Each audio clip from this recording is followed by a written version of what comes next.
Então, o tempo é nosso mesmo, né? E esse texto aqui, eu já falei sobre ele em diversas ocasiões, em diversos cultos, né? Sobre a mulher cananeia. A mulher cananeia eu a considero como uma das maiores instrutoras de teologia do Novo Testamento. Porque diante das circunstâncias que ela atravessava, quando ela estava numa condição em que tudo tinha assim, ela já veio de um lar com um problema praticamente insolúvel. Do ponto de vista médico, não tinha ninguém que dava jeito na sua filha, endemoniada, com as suas convulsões, não sei se periódicas ou numa sequência ininterrupta, não se sabe se de dia, não se sabe se de noite. Ela estava realmente vivendo um drama muito, mas um problema complexo, difícil e insolúvel do ponto de vista da busca por recursos humanos. E então, quando nós lemos esse capítulo aqui, capítulo 15 de Mateus, os versículos 21 até o 28, nós vemos que esses 8 versículos nos têm assim uma síntese do que é relacionar-se com Deus. E essa mulher foi escolhida especialmente por Jesus para manifestar, tanto aos olhos dos discípulos, quanto também aos olhos daqueles opositores que frequentemente estavam participando das suas reuniões, com uma postura totalmente diferente. Os fariseus eram mestres da crítica. Tudo que Jesus fazia, eles eram refratários e nada daquilo entrava no coração deles. Ao contrário, eles sempre procuravam uma oportunidade para criticar, para falar mal de Jesus, embora não tivesse de fato elementos para que eles pudessem falar. Se Jesus fazia o bem, eles criticavam. E Jesus não fazia o mal, então eles arrumavam lá as suas argumentações, né, dentro da sua perspectiva religiosa falível, e não se portavam como deveriam diante do Deus feito carne, do Deus que se tornou homem para revelar Deus para nós, de um modo que a transcendência de Deus se tornasse em imanência, de modo que nós pudéssemos ver Deus, falar com Ele, ouvir sua voz, apalpá-lo e ser tocado por Ele. E esse episódio específico é um episódio que nos mostra uma mulher que eu estava conversando com o pastor Abisai certa vez a respeito dela, né? Então, o pastor Abisai, eu acompanhei o pastor Abisai desde dos seus estudos lá na escola técnica, né? Então, quando ele estava fazendo escola técnica de química, no primeiro ano teve alguns problemas lá com as equações exponenciais, né, Tiago? Você sabe muito bem, né? As equações exponenciais estavam deixando ele com o cabelo em pé. Ele falou: esse troço é do demônio, não é possível, que troço complicado. Eu falei: calma, vamos lá. Aí sentei lá, expliquei para ele. Quando mostrei a técnica, pronto. Nunca mais teve dificuldade e a partir daí ele prosseguiu os seus estudos, fez o bacharelado em Química, fez o mestrado em Química, defendeu uma dissertação de mestrado muito importante, né? Depois o seu doutorado em Química, que agora ele concluiu e defendeu a sua tese. Então, nós estávamos falando, se nós tivéssemos que qualificar essa mulher nessas 3 etapas que ela passa aqui na sua aprovação, quais seriam, digamos assim, que ela estivesse fazendo em cada teste desse, em cada prova dessa, um determinado nível de bacharelado, de mestrado e doutorado? Quais seriam a monografia de bacharelado, a dissertação de mestrado e a tese de doutorado que ela defenderia, ou estaria defendendo vivencialmente ali diante do mestre? Então, quando Jesus parte para as regiões ali de Tiro e de Sidom, ele está exatamente num ambiente que é um ambiente que já está assim, se afastando, né, daquele núcleo de suas operações, né? O centro dele, o foco dele é para o povo de Israel, e o povo de Israel ele já está ali praticamente nas fronteiras, né? E quando ele chega uma mulher cananeia, já começa por aí, é uma estrangeira, ela está ali daquela região de Canaã, né? Então ela está numa região que está fora, ela não pertence ao convívio de Israel, ela é uma estrangeira. E obviamente, com o seu problema seríssimo em casa, sua filha com as suas convulsões de opressão, você imagina, de dia e de noite, aquela opressão na filha dela, não sabemos se ela espumava, se ela caía no chão, como outras narrativas nós temos, né, das reações da opressão demoníaca, nós não temos informações. Mas é um problema muito grave, é um problema muito sério, e ela ouve dizer que tem um homem lá em Israel que está fazendo maravilhas. E quantos sinais que já estavam sendo anunciados lá, e ela vê aquela como sendo a sua última oportunidade, a sua última chance, porque a medicina não tinha desenvolvimento suficiente para resolver aquele problema. Não era um problema natural, era um problema sobrenatural, espiritual, e ninguém podia resolver. E ela sai então com aquela determinação: eu vou até esse homem, vou tentar chegar até ele para ver se ele se me acode nesse problema, e quem sabe esse que resolveu todos os problemas que nós temos notícias aqui, cegos estão vendo, surdos estão ouvindo, até mortos ressuscitando, quem sabe ele se compadece de mim e resolve o problema da minha filha. E ela sai com essa determinação, mas a grande realidade é que ela sai com uma determinação tal que ela não tinha condições de voltar sem o problema resolvido. E é aí que Jesus aproveita essa mulher, e começa a dar umas aulas para aqueles que estão ali tendo a oportunidade de estar frequentemente com Jesus, ouvindo Jesus, mas não absorvem absolutamente nada. E não sabem como se comportar diante de um privilégio que eu e você não tivemos, de estar diante do Filho de Deus, o Verbo que se fez carne e habitou entre nós. Já pensou, Tiago? Que privilégio! Já pensou? Para pensar. Hein, Luciano? Estar diante de Jesus, a gente fala nele, já sente uma alegria. Imagine você diante dele, ouvindo e vendo as coisas que ele fazia.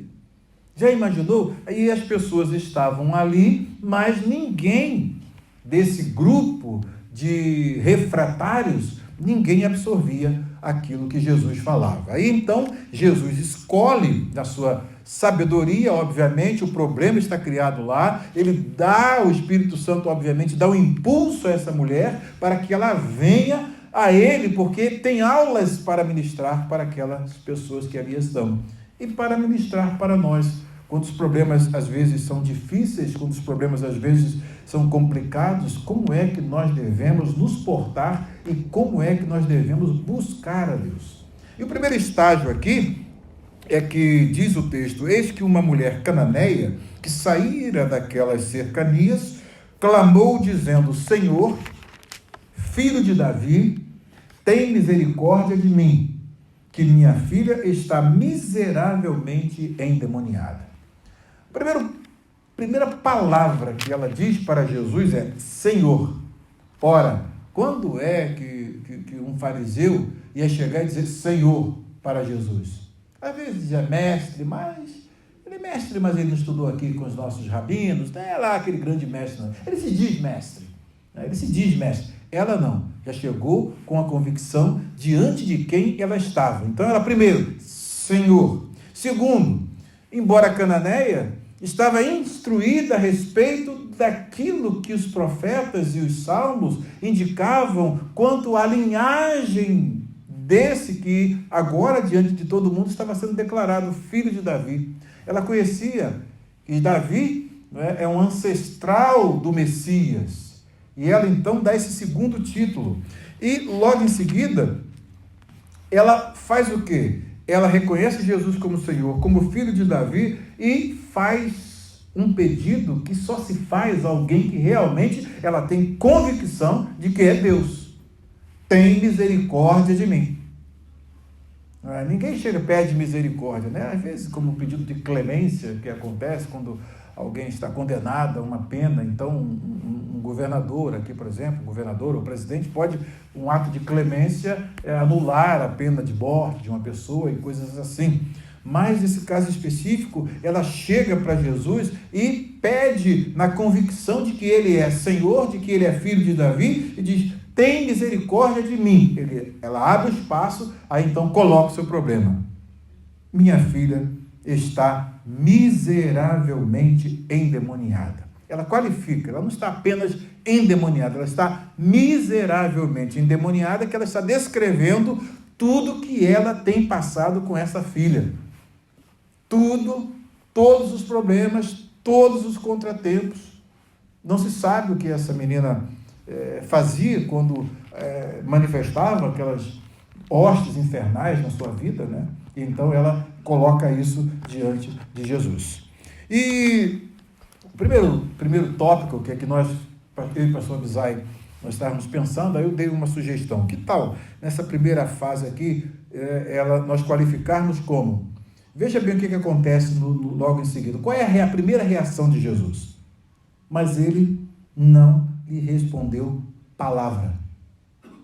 Ela chega, chama Jesus de Senhor, chama Jesus de filho de Davi, pede misericórdia, coloca o seu problema e Jesus, silêncio total, absoluto silêncio. Não responde nada. Sabe que você chegar num lugar assim, né, você elogia uma pessoa, ô fulano, você é uma bênção, você é um amigo de tantas épocas, a pessoa ignora você. Como se você não tivesse falado nada. Você falou tanta coisa boa sobre ele, sim, está um desprezo assim.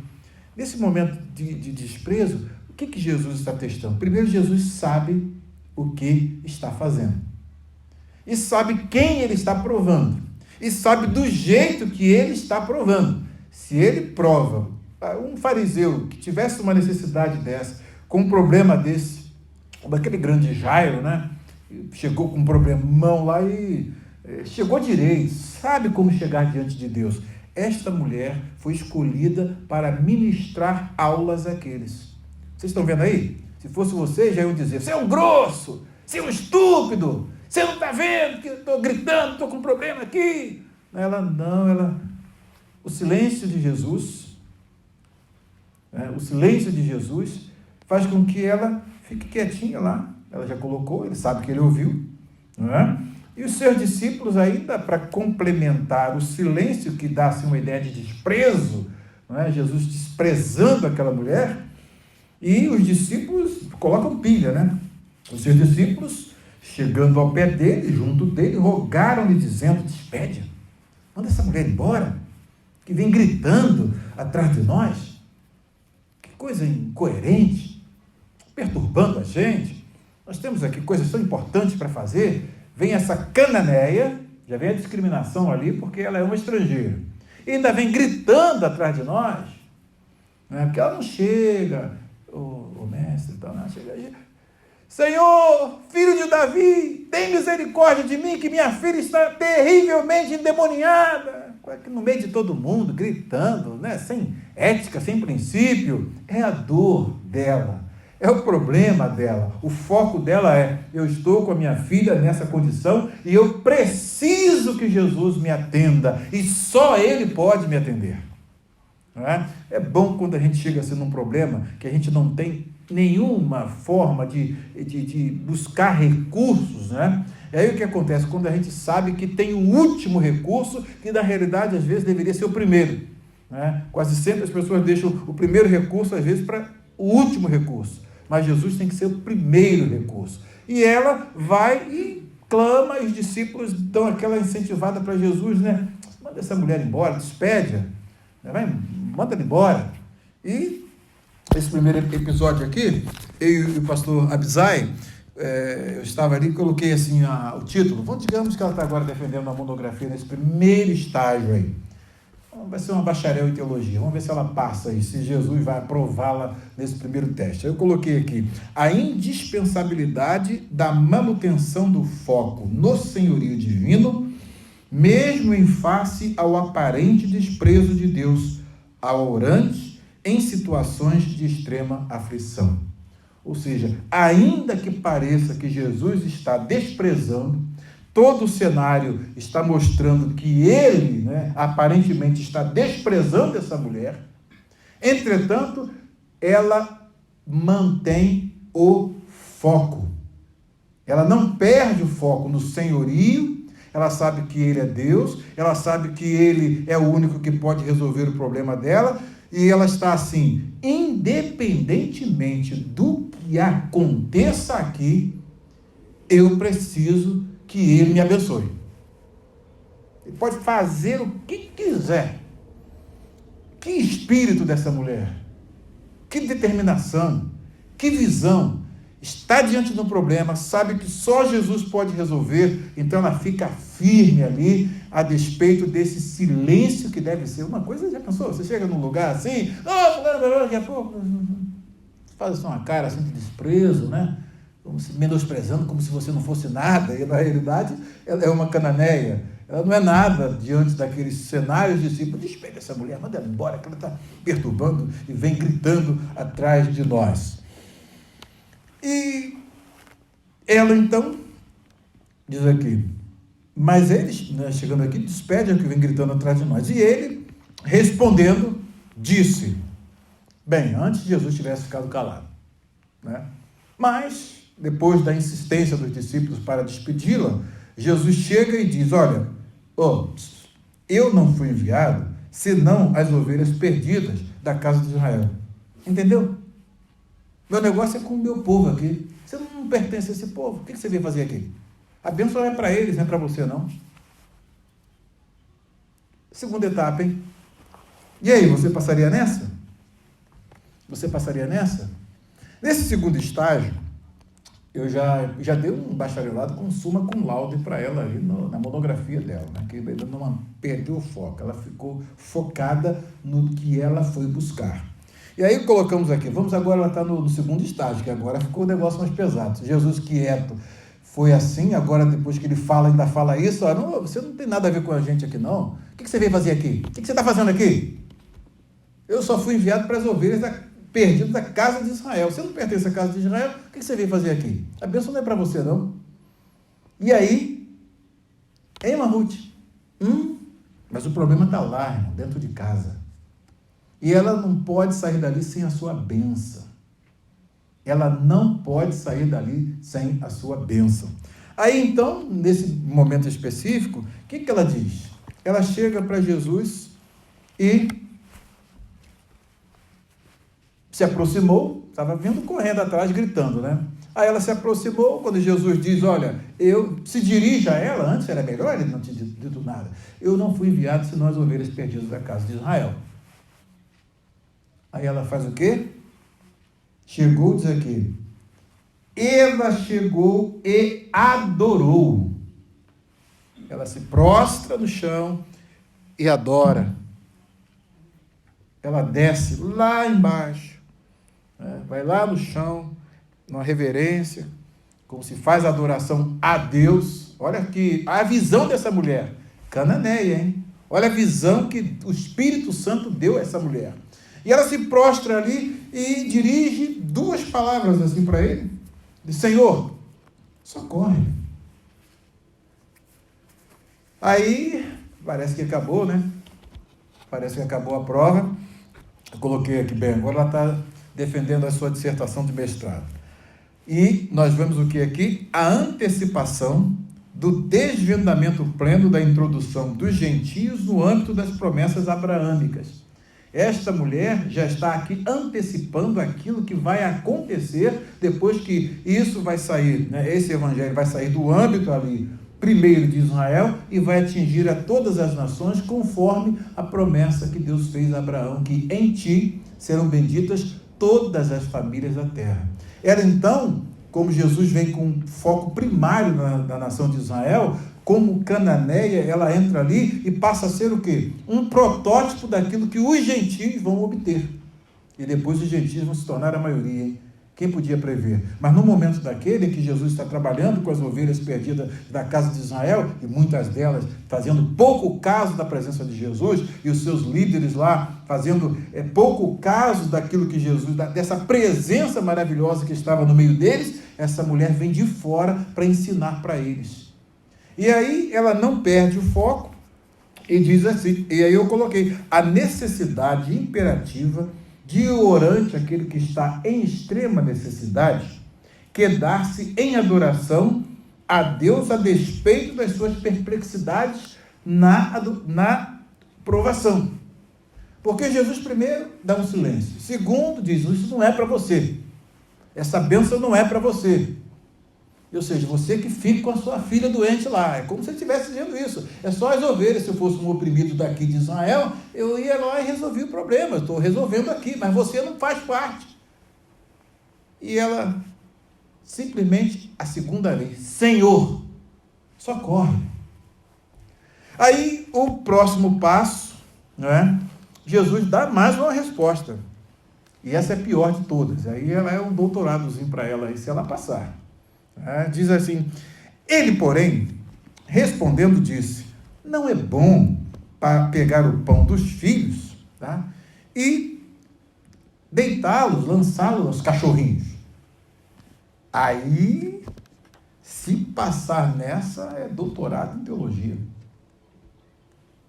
E ela vai dizer, até aqui eu fui, mas, poxa, já me desprezou, eu falei para ter misericórdia de mim, que minha filha está endemoniada, e ficou quieto. Quando abriu a boca, chega e diz, essa bênção não é para você não, só para as ovelhas perdidas da casa de Israel. E agora, por fim, vira para mim, na minha cara, e diz para mim, que não, eu não vou pegar o pão dos filhos, isso aqui, essa comida que eu tenho aqui é para os filhos de Israel. Eu não vou pegar essas comidas e lançar para os cachorrinhos. Não me chama de cachorra.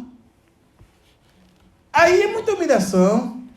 Aí não dá para mim, mas se ela passa nessa, eu coloquei aqui, olha, aí é um doutorado summa cum laude, hein? Olha só. A inamovibilidade das posições da humildade e da honra no cenário da provação como elementos imprescindíveis à recepção da exaltação divina e as respostas do mestre quanto à valorização da fé e resolução de problemas. Guardou o título da tese que ela está defendendo ali? Ou seja, ela se torna inamovível. Pode me chamar de cachorra, de gata, de lagarta, jacaré, ursa, né? Mas o cão ali, o cachorro, era um animal que, comparar um ser humano com um animal, né? Então, era algo assim de extrema humilhação. Mas por que Jesus está fazendo isso com aquela mulher? Se ele fizesse isso com o fariseu, ia sair xingado, ia até bater nele, né? Mas ela sabe que ela precisa de uma bênção, que o problema dela está dentro de casa. E ela falou, não adianta, que eu não vou sair daqui sem minha bênção, não. Né? E aí o que ela faz? Aí Jesus, que o Espírito Santo que está naquela mulher, deu a ela todo aquele espírito de mansidão, de humildade. Ela mantém o foco, mantém, né, dentro do seu coração, sabendo diante de quem ela está. Né? O Criador pode me chamar do que Ele quiser. Eu sou uma cananeia, tive a desventura de nascer lá do outro lado, não nasci dentro, mas a minha bênção está aqui dentro. E eu não posso sair daqui sem ela. E aí, olha a resposta. Seu mal educado. Eu vim aqui em Israel, disseram que os povos das nações iriam ouvir, né, as bênçãos que tem aqui dentro de Israel, e Israel seria um modelo para nós, mas aqui tem um bando de mal educados. Fui mal recepcionado, o senhor me deu um silêncio, depois diz que a bênção não é para mim, e agora ainda me chama de cachorra. Eu não aguento isso não. Foi assim que ela reagiu? Foi assim, diácono Rosenildo, que ela agiu?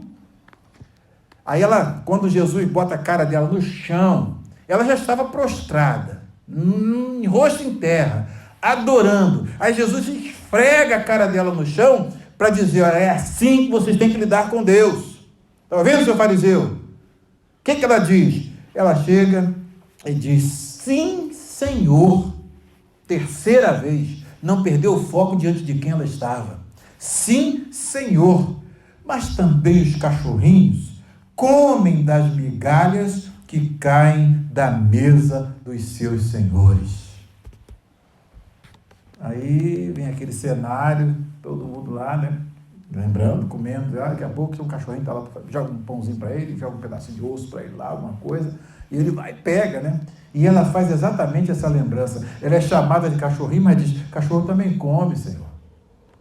Cachorro também come. Então dá pelo menos uma migalhinha aí, liberta a minha filha. Abençoa a minha filha. Eu não posso sair daqui. Irmão, isso aí quebra. É o ponto climático. Quebra Jesus. Né? E o Espírito Santo colocou dentro dessa mulher esse espírito de humildade para ela ensinar teologia àqueles que se diziam teólogos, que estavam diante de Deus e não sabiam como se comportar diante de Deus. Quantas pessoas que estão diante de Deus não sabem se comportar diante de Deus? Qualquer provinha, pronto, fala besteira, né? E Deus ouve cada coisa. E não, quando se está num problema que só tem Ele como solução, esta mulher dá a maior aula. É quietinho, e a condição é dele. Se tem que mergulhar no rio 7 vezes, vai, faça, porque a bênção vai estar lá. Não é assim que foi com Naamã? Estava todo pomposo, mas pera lá, eu tenho a banda e farpar, no seu rio de Damasco. O pessoal, rapaz, fica quietinho aí. Se ele mandasse você fazer, vai lá, faz. Que você não está vendo? Você não está vendo que o profeta está, é instrumento de Deus, é a ordem, é o caminho que você tem para ser abençoado. Então fica leproso o resto da vida. Né? E essa mulher não teve ninguém para aconselhá-la, não.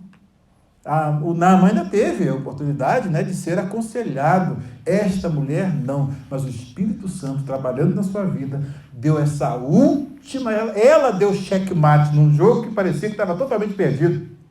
Depois dessa daí, era sair dali batendo o pé, né? Tem muita gente que é assim, né? Às vezes eu já vi gente que a gente fala, o pastor fala uma coisa, mas o crente bate a perna e sai, bate, desce a escada, né? E pula, e às vezes nunca mais volta para a igreja.